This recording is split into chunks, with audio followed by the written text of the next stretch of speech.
اعوذ باللہ من الشیطان الرجیم بسم اللہ الرحمن الرحیم السلام علیکم my dear students. This is the Knowledge School Gulberg campus. جیسے کہ آپ جانتے ہیں کہ ہم اپنی باقاعدہ آن لائن کلاسز کا آغاز کر چکے ہیں.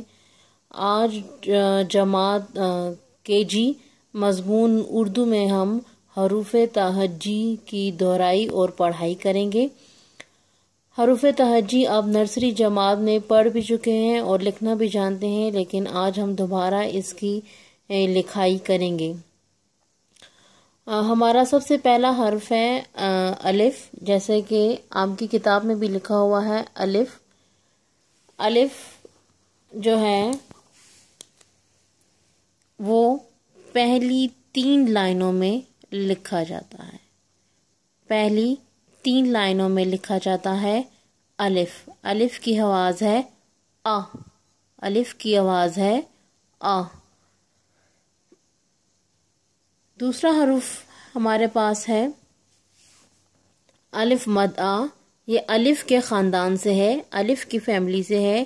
یہ بھی پہلی 3 لائنوں میں لکھا جاتا ہے اور اس کے اوپر یہ جو نشان ہے اس کو مد کہتے ہیں. الف مد.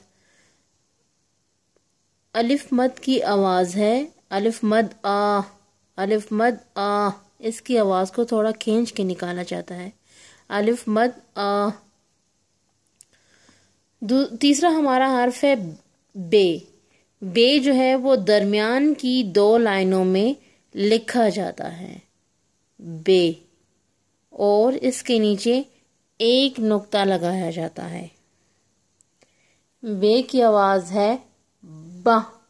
بے کی آواز ہے با. چوتھا حرف ہے آپ کے پاس پے.